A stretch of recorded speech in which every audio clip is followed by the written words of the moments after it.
Bonjour à tous et bienvenue pour une vidéo un peu particulière puisque c'est une FAQ, la première que je fais sur la chaîne. Je vous ai demandé de me poser des questions dans l'espace commentaire de la dernière vidéo et sur Instagram, mais avant ça, quelques remerciements. Car en fait, on a fait une très bonne année, hein. J'ai pris quelques risques en début d'année, enfin en septembre 2022, en abandonnant un peu le format phare de la chaîne, donc tout ce qui était biographie et portrait de personnages historiques. J'ai aussi changé ma manière de parler, les miniatures, la manière de travailler le storytelling, et du coup j'ai eu de la chance parce que ça a plutôt bien fonctionné. Et donc après une année 2021-2022 un peu compliquée, puisque la chaîne avait quand même pas mal stagné, et bien cette année elle a vraiment été excellente, vu que vous êtes de plus en plus nombreux à me suivre toujours, donc pour ça merci beaucoup. Et il est justement temps de répondre aux questions que vous m'avez posées. Nom et âge, bon là c'est pas très compliqué, hein. Je m'appelle Thibaut et j'ai 22 ans. Mon parcours scolaire et est-ce que j'ai un diplôme en histoire? Ça va répondre à tous ceux qui pensent que je suis prof ou historien ou je sais pas quoi. Je vais vous décevoir, mais non, j'ai aucun diplôme en histoire. Et concernant mon parcours scolaire, là encore je vais sans doute vous décevoir parce que j'ai qu'un seul diplôme, à savoir le bac. J'ai toujours détesté l'école, je m'y ennuyais beaucoup, donc quand j'ai eu l'opportunité de lâcher mes études pour me mettre à temps plein sur YouTube, on va en reparler un peu après, j'ai saisi l'occasion. Ce qui nous amène à comment est-ce que j'ai débuté YouTube et comment est-ce que je me suis retrouvé là. Donc moi en fait je lance une première chaîne en 2015, à l'époque j'ai juste 14 ans en fait, bon c'est du gaming, c'est nul, je sais pas faire de montage, mais bon il y a un début à tout. Mais bon, j'ai continué, et puis en 2016, en fait, j'ai créé une nouvelle chaîne, donc La Folle Histoire, et à la base, en fait, La Folle Histoire, c'est pas pour de l'histoire. En fait, à l'époque, je parlais surtout de pop culture, il y avait notamment des vidéos sur l'univers de Star Wars et tout, qui doivent être en privé maintenant, je pense, mais sauf qu'en fait, assez rapidement, je me suis tourné vers l'histoire avec un grand H, parce qu'en fait, ça a toujours été ma passion. Et donc, en gros, après le bac, moi j'ai été dans une fac d'histoire parce que j'aimais bien l'histoire, donc ça allait peut-être me convenir. Sauf qu'en fait, j'aime toujours pas tout ce qui est scolaire, donc forcément je m'y sentais pas très bien. Et puis surtout, c'est à ce moment-là que la chaîne a commencé à marcher. Alors à marcher, c'est pas non plus, c'était pas foufou, hein. Financièrement ça rapportait rien. J'avais dans les 60 000, 70 000 abonnés, mais je commençais à sentir qu'il y avait un petit truc, hein. J'avais eu les vidéos sur la vidéo sur Rasputin, celle sur les Peaky Blinders, qui avait bien marché. Donc je me suis dit bon, il y a peut-être eu une opportunité à saisir. Donc je me décide à stopper pour un an la fac en me disant voilà, je me lance à temps plein sur YouTube et on verra bien ce que ça donne en fin d'année scolaire. Donc à partir de ce moment-là, en fait, je m'investis à 100% sur la chaîne, j'augmente notamment le rythme de publication, je passe à une vidéo par semaine, un rythme qui était très soutenu, et surtout, c'est au même moment où je lance le fameux format des biographies de personnages historiques, et ça, en fait, au bout de 2-3 épisodes, ça perce, en fait, les chiffres explosent. Et surtout, bon, la chaîne marchait déjà bien, hein, je venais juste de dépasser les 100 000 abonnés, ça, vraiment après 5 ans à enchaîner les bides, ça faisait très plaisir de voir que enfin ça marchait, surtout juste après m'être mis à 100% sur la chaîne, et surtout, en fait, entre guillemets, hein, parce que c'était assez triste, mais gros coup de bol, il y a le Covid qui arrive derrière, et le confinement. Et donc à ce moment-là, le rythme de une vidéo par semaine avec ce format de petites vidéos qui faisait 10-15 minutes, en fait ça correspondait parfaitement à ce que les gens demandaient. Du coup 2020 c'est l'année de l'explosion, vu que je passe de 70 000 abonnés il me semble en janvier à pratiquement 400 000 à la fin de l'année. Donc grosse explosion, je crois même que j'étais dans le top 10 des plus grosses progressions en termes d'abonnés sur YouTube, sur le YouTube francophone. Mais voilà, donc ça a pris d'un coup, c'était assez impressionnant et pas vraiment prévu, on va dire. Mais du coup, c'est comme ça que sans doute beaucoup d'entre vous m'ont découvert, et c'est comme ça que je me suis retrouvé youtubeur entre guillemets à temps plein. D'où te vient la passion de l'histoire, et est-ce que c'est grâce à un prof ou à un ami ou autre? Là encore, je vais vous décevoir, mais j'ai pas de réponse en fait. J'ai aucun souvenir d'un moment où j'ai commencé à m'intéresser à l'histoire. C'est comme si j'avais toujours eu ça comme intérêt spécifique. Je sais juste que très tôt, je lisais des bouquins sur le sujet. Très vite, je suis passé à des bouquins pour adultes. Vers 10-11 ans, je bouffais énormément de documentaires du style Apocalypse. Et en fait, je m'intéressais surtout à la Seconde Guerre mondiale. un petit peu la première, mais c'était quand même surtout la Deuxième Guerre mondiale. Mais ouais, en fait je sais pas trop d'où ça me vient cette passion, surtout que autour de moi mes parents étaient pas forcément férus d'histoire, donc voilà, j'ai pas vraiment d'explication à vous donner, ça doit être un peu décevant mais je suis désolé. D'ailleurs je me souviens qu'à l'époque j'avais un ordinateur sur lequel je faisais des petites fiches de 2 ou 3 pages sur des personnages historiques ou des événements historiques. Je devais avoir 11, 12, 13 ans quand je faisais ça, faudrait que je les retrouve. Mais donc en fait, le concept des vidéos, il est assez ancien en fait. Quand on prend du recul, ce que je fais aujourd'hui, en fait j'ai commencé à le faire très tôt. Enfin bref, tout ça pour dire que pour la question depuis quand je m'intéresse à l'histoire, bah j'en sais rien. Quelle est ta période historique préférée ? Vous l'aurez donc compris, je suis plutôt team contemporain, de tout ce qui va de 1800 à la fin des années 90, même si j'ai une préférence pour la première moitié du XXe siècle. Même si je peux m'intéresser à tout, on a eu des vidéos sur plein de thématiques différentes, mais c'est vrai que je prends toujours plus de plaisir à travailler, à écrire et à monter des vidéos sur le XXe siècle. Et pour ceux qui me demandent l'époque qui m'intéresse le moins, bon, je sais pas trop, à vrai dire, disons que l'Antiquité, c'est ce qui m'intéresse le moins, globalement. D'ailleurs, il n'y a pas beaucoup de vidéos sur cette période, même si l'Antiquité, c'est un peu vague. Quelle est la partie que tu préfères quand tu travailles sur les vidéos ? Alors, c'est un peu bête en fait, mais la partie que je préfère, eh bien, c'est quand la vidéo elle sort. Parce que faire une vidéo, c'est cool, mais c'est quand même beaucoup de travail, beaucoup de temps, et ça prend beaucoup d'énergie. Donc bah forcément, quand elle sort et que je peux lire enfin vos retours, bah ça fait très plaisir.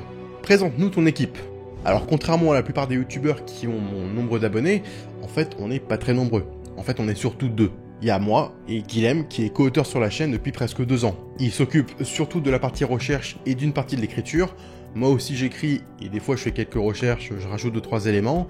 Après le montage, je fais ça tout seul. Le tournage, je suis seul.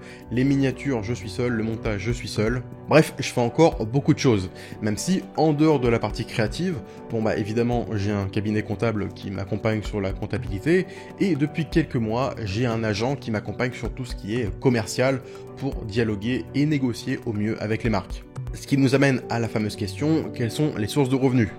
Donc justement, c'est principalement les marques avec les sponsors, il y a aussi la monétisation YouTube, et une toute petite partie, mais ça représente pas grand chose, de droits d'auteur qui viennent de la SCAM. Sinon avant j'avais un Utip, donc pour faire des dons, sauf que je le mettais pas du tout en avant, et puis de toute façon maintenant la plateforme elle a fermé en fait depuis quelques mois, mais c'est un truc que je mettais pas en avant parce que je suis pas très à l'aise avec l'idée de recevoir des dons et de vous devoir quelque chose.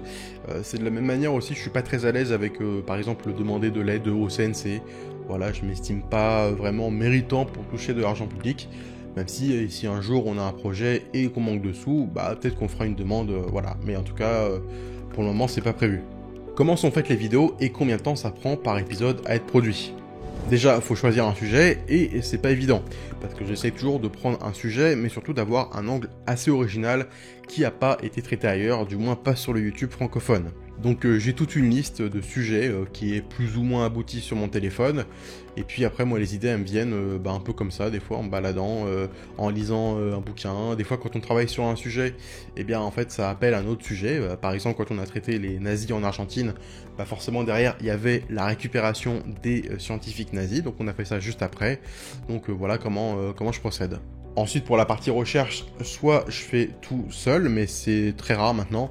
En fait, généralement, je propose des sujets à Guilhem, et s'il est d'accord avec, si le sujet l'intéresse, eh bien, il part là-dessus.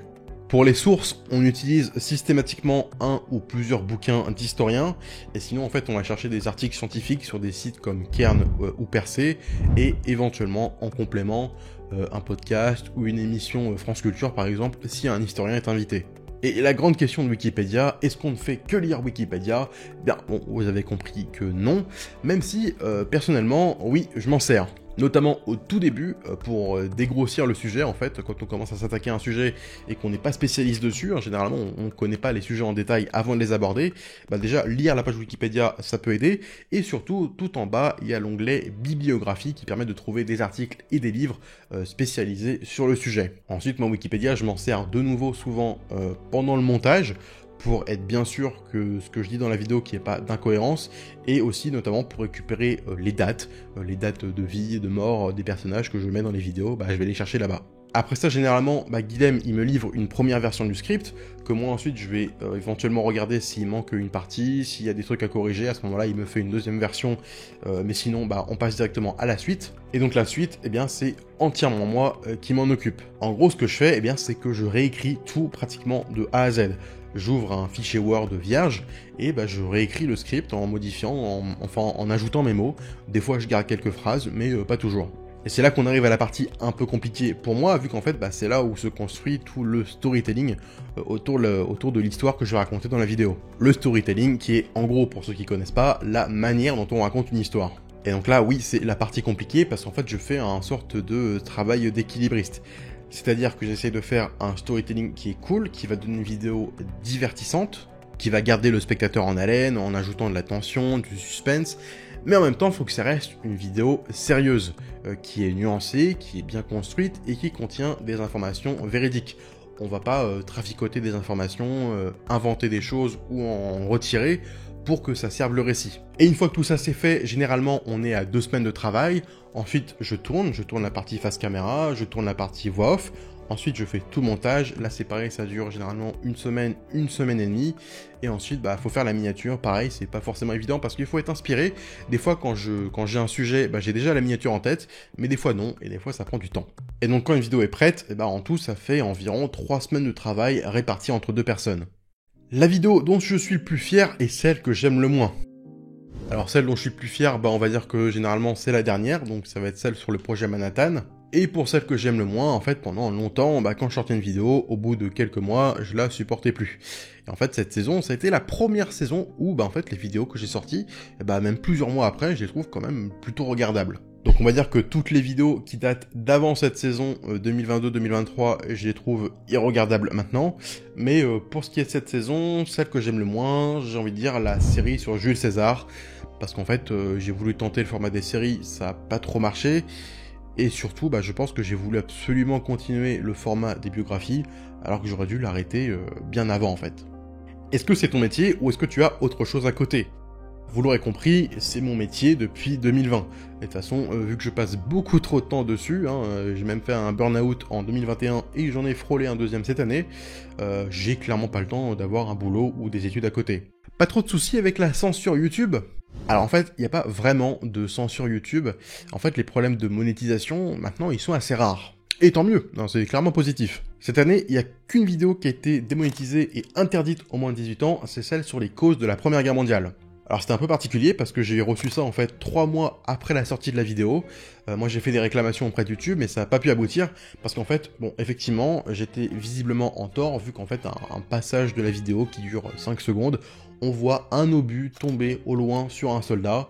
Et donc ça en fait on n'a pas le droit de montrer ça sur YouTube, on a le droit de montrer des canons qui tirent, des fusils qui tirent, mais pas les gens en face qui se prennent les balles et les obus. Donc voilà, même si la règle elle est un peu débile, j'étais en tort, j'ai rien pu faire, mais en dehors de ça, j'ai pas eu de problème de monétisation ni quoi que ce soit.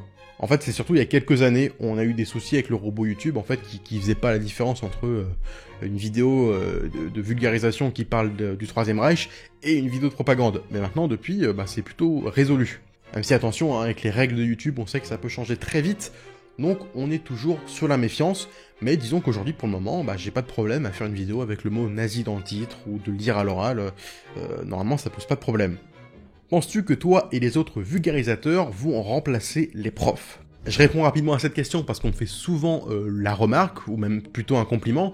Alors j'aurais trop aimé t'avoir comme prof, alors c'est super sympa, mais faut comprendre une chose, c'est que ce sont, entre ce que je fais moi et un prof, c'est 2 métiers totalement différents. Prof, c'est un métier qui est difficile et qui n'a rien à voir avec le mien. Il y a une grosse différence entre devoir intéresser 30 gamins à un programme scolaire que tu n'as pas choisi, à 8h du mat', et des vidéos comme les miennes qui restent quand même un peu divertissantes, on va dire, et surtout, vous avez choisi de cliquer dessus, donc c'est pas du tout la même chose. Surtout que moi, mes vidéos, elles sont scriptées, le script a été écrit, ça a été relu, ça n'a rien à voir avec être 8 heures par jour dans une classe devant des élèves. C'est pas le même métier, même si je comprends le compliment, et il est très sympa, mais vraiment, ça n'a rien à voir. Et je serais un très mauvais prof, vraiment. Enfin voilà, je pense qu'on va pouvoir s'arrêter là pour cette première FAQ de la chaîne. Je suis désolé, c'était peut-être un petit peu décousu, je suis pas du tout à l'aise pour ce genre de format, pour tout ce qui est improvisé en face caméra, je ne sais pas faire, parce que moi de base j'ai un script que je lis, sauf que là bah, je n'en ai pas, donc c'est un peu difficile, mais j'espère quand même que ça a été intéressant, que vous avez appris à me connaître un petit peu mieux, à mieux connaître la façon dont je travaille. On s'approche doucement mais sûrement des 700 000 abonnés. Donc merci beaucoup et moi je vous donne rendez-vous à la rentrée. Je suis déjà en fait en train d'écrire les vidéos de la rentrée, même de commencer le montage pour certaines. Donc ça va arriver assez vite en fait, il n'y aura que 1 mois de pause. Donc encore merci, passez un bon été et à la prochaine.